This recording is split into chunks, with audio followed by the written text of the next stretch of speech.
go. Who's my victims? One more between two. You my victim? In the circle here. Yep, the black circle. You guys are going to find yourselves an area roughly the size of the circle. You might use the logo, you might use the keyway, you might use the edge of that keyway. Find yourselves a little bit of space where you've got like an area to work. All right, offense with the ball, start at the end. Good, defense, you're here, defending the ball. Your job is to get from there to here. Your job is to make him go there or there, touch the ends of the circle. Pretty simple. Not allowed to leave the circle, but here's the rule. You're not allowed to turn your back. So there's no bully ball. All right? Whatever you need to do to get from there to there without fouling, whatever you need to do to get him outside or touch the edge of the circle. Ready? Play. Hands off, good. Good, all right, now when we get to the end, game's not over. You're gonna retreat, dribble, retreat, and then re-attack. Ready, retreat, and go. Don't wait for him, go. Good, and find your own space. Find your own space and go. Find your own space. Yeah, there you go, use the forward logo.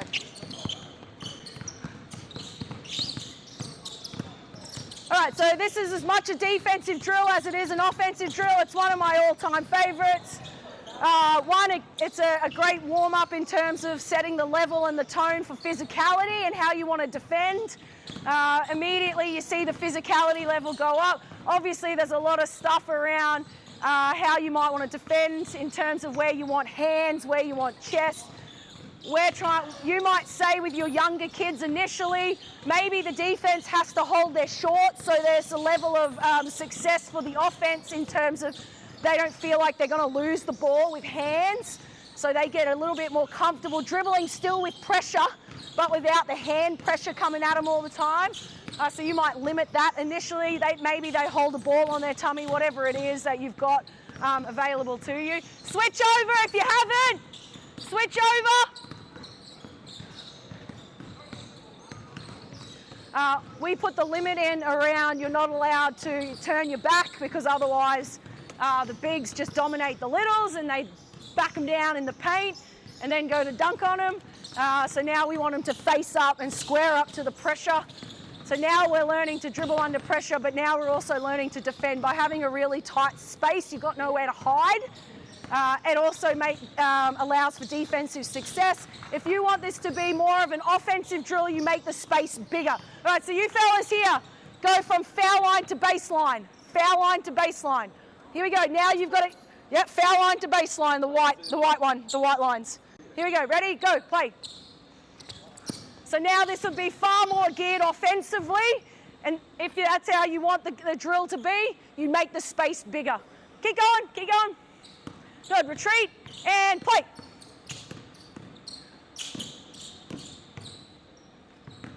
Good, give me one more, ready?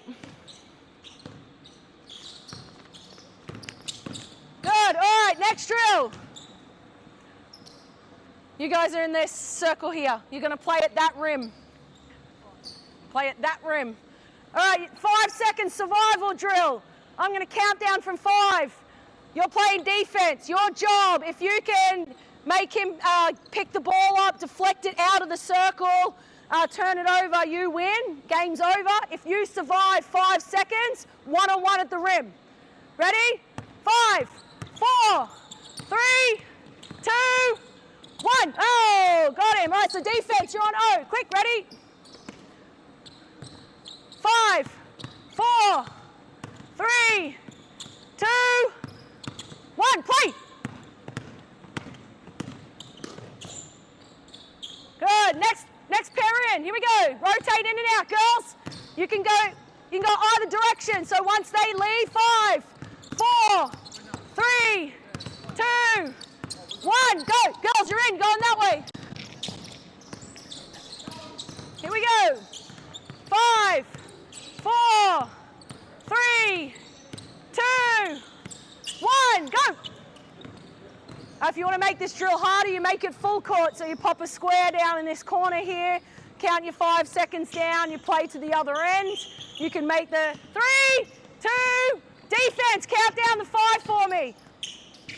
You can make the area bigger, you can make the area smaller, depending on how good the offense or the defense is.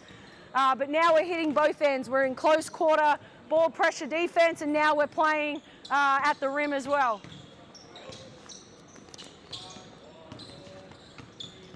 Again, you might add in things like you must finish with whatever hand. Maybe we add in a dribble limit here. So once you go live, I'll pop in, you've got 3 dribbles. All right, next one, go, go, go. Now, once it's live, you've got a 3 dribble limit to get to the rim. 3 dribble limit to get to the rim. Oh yeah, here we go.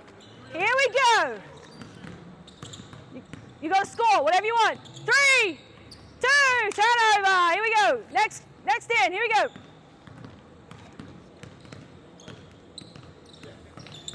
3, 2, 1, play. 1, 2, 3, yeah, love it, good.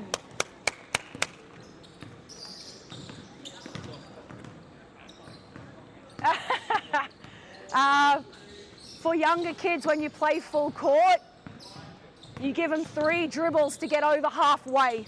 So now we're encouraging trying to get chest on knee, get past their hip rather than dilly-dallying around it. Let's get assertive and get past their hip and try and generate that advantage early.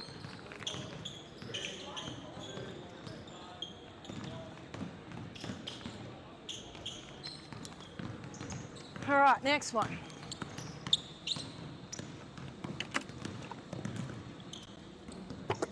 All right, next drill. Ladies, come down this end. Switch, fellas.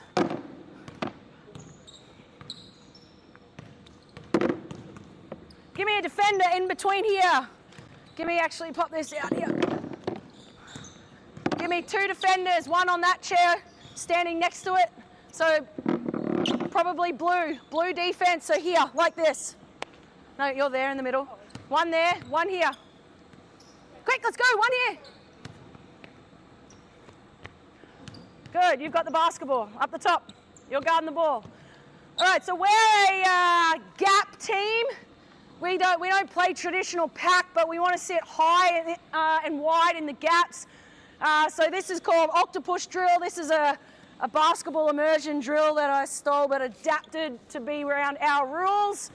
So for us, if the, no offense, you're out. You're out.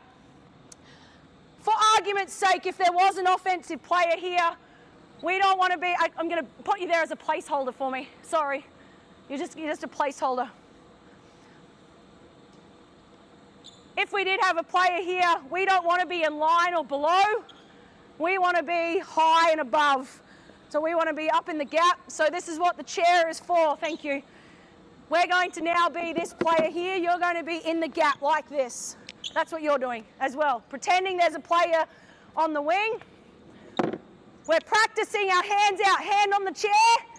Now, if you have to lean over, that means you're not down low enough. There, hand on the chair, good. So now how do you immediately feel? Yeah, more support. No, not flat. You gotta be here. Bum to basket, good, hands up. Good, defense, start with the ball. Now, defense, blue. You've got to keep your hands on the chair, except you've got 1 step. So I'm gonna be you for a sec. If Jalen comes this way, I can leave for 1 and then I've got to get back. I'm not allowed to stay disconnected from my chair or my spot. Our rule is we want to show help, not provide help, but we also want to hunt steals and deflections. So if I can hunt that while she's driving, I want to get my hand in there and take it. So that's that educated decision making that we make off the ball. Here we go, octopus, get your arms out. Here we go, hunt it, and then back to the chair, Whoa, did you leave your chair? Got to touch your chair. You can leave it and then you got to get back. Go again. Got to touch your chair the whole time. You know, 1 step and then back. Here we go, 1 step and then back. 1 step and back. Good, back. Yes, good. Plate. Good, go fellas. You can do the same thing. Grab 2 chairs. Quick, let's go. Rotate through, light. You're going to have to play. More doing. Who's in defense? That's you.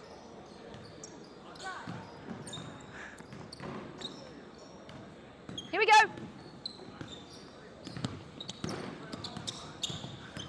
Good, so I haven't said anything to the offense. Thank you, I was wondering where I put that. I haven't said anything, sorry, to the person that's defending the ball about where to send it, how to send it into the octopus defenders. Quick, girls, let's go! Light and dark. Invariably, the minute you take the chair away, they provide help. They provide help, they provide help, or even worse, they provide help, which when you go live, it really makes that obvious, which is why we put the chairs there to make sure they've got a home base to get to understand the concept around I can hunt it, but if I don't get it, I've got to get back to my chair. Quick, let's go! Yeah, very clever, clever solution. All right, to make this harder, you might remove a defender. So now they've got to really work hard to send into the one octopus arm that they've got.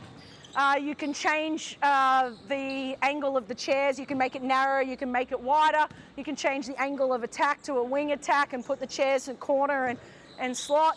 Work on all different angles of the floor. If you want to make this more geared towards defensive success, you would add in a dribble limit for the offense. You'd add in a time limit or a shot clock for the offense. You may make it that the drill's over when the defense gets 3 hunts or 3 deflections. So if they can hunt it 3 times without leaving their chair for too long, more than 1 step, then they win the game. They start to flatten out as they're doing the drill, so we really want to try and keep that in. Well, that's what we do, and we would change the angle of the chair a little bit. Freeze for me, stop there.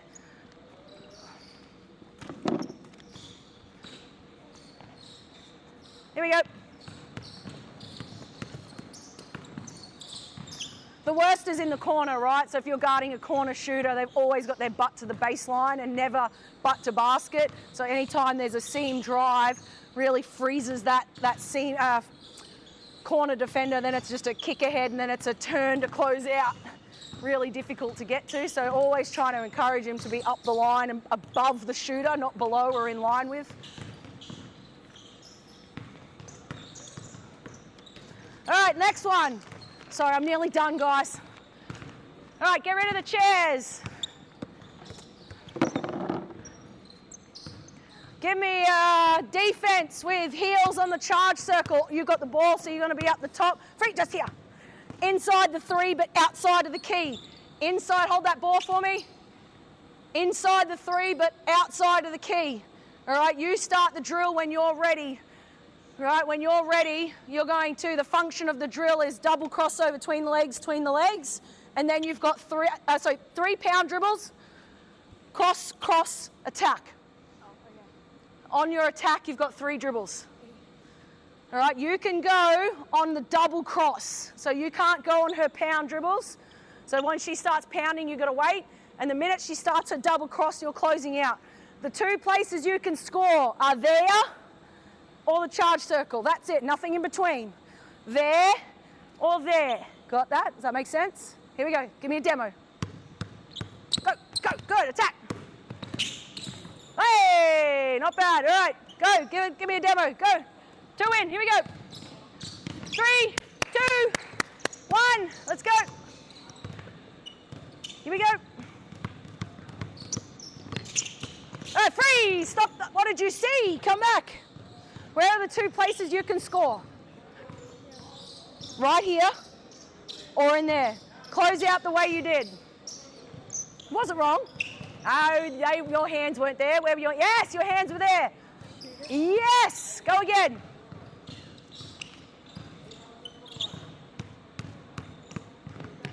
Good girl, love it.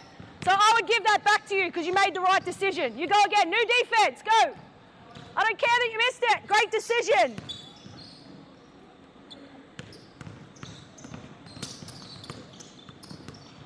Turnover, too many dribbles. Next, O to D, D in. D to O, new D in, quick. Oh, or you want to go out, never mind. Yep, good decision, good girl. All So just by constraining where they can shoot the ball, now we're trying to encourage them to make the right decision in terms of shot selection. Now we're trying to encourage a contest and contain closeout. So particularly if the rule is they get the ball back if they make the right decision. If they close out poorly, they get punished for it. So we don't have any rules in terms of technique for closeouts. It's so contextual, where on the floor the closeout is, who the player closing out is, who they're closing out, whether they're a shooter, whether they're a driver. The only rule we have for closing out is if we close out on a take two, we want it, so there's a corner and a wing, and there's been help from the baseline. We want the take two player to force a baseline pass and pin it, because it's far easier to close out towards the corner than it is to close out to the wing and then get beat off the bounce. That's our only rule. But in terms of technique, I don't care. I want them to find a solution that works for them. I know the NBA has run as fast as you can and stop. That's their rule. Some European teams have closeouts wider than the shooter and get up and in. Some European teams have 1 foot. I don't really subscribe. I just want a hand up to contest the shot. Generally speaking, if you get one hand up, it lifts that hip and that foot forward. So I like teaching youth kids to have 2 hands up because we like neutral feet. But really, in terms of footwork, I don't have a preference. I want them to find a solution. There was actually a study done by a skill acquisition expert, Adam Gorman, University of Sunshine Coast, I believe, did a study. He was at the AIS 10 years ago when I was first there, on closeouts, and they had a technique group where they did what was traditional technique, run to halfway, stutter step, hands up, versus a group where they said you're just not allowed to give up a 3 or a layup. And the group that just had to find a solution was markedly better than the group that did a traditional closeout, because they were too worried about the technique and getting that right and not worried about reading the cues of the shooter and whether they were going to drive or not.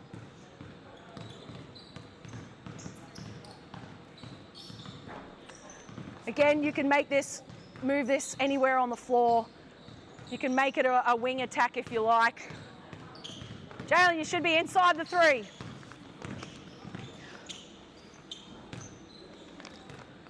Extra points if defense can send weak is a constraint that you can add in if you're a weak team. I know there's the concept lock left. If that's you guys, maybe that's a constraint that you add in if you can lock left. We just want to send, we have push points. Again, it's all based on context, whether they feel more comfortable pushing off one way or the other, which angle that they've come from on the closeout. We try not to prescribe, but we do have physical markers where we would like the ball to be sent, which is generally just away from the rim. All right, that's me like for 90 minutes of talking, and I know that's a lot.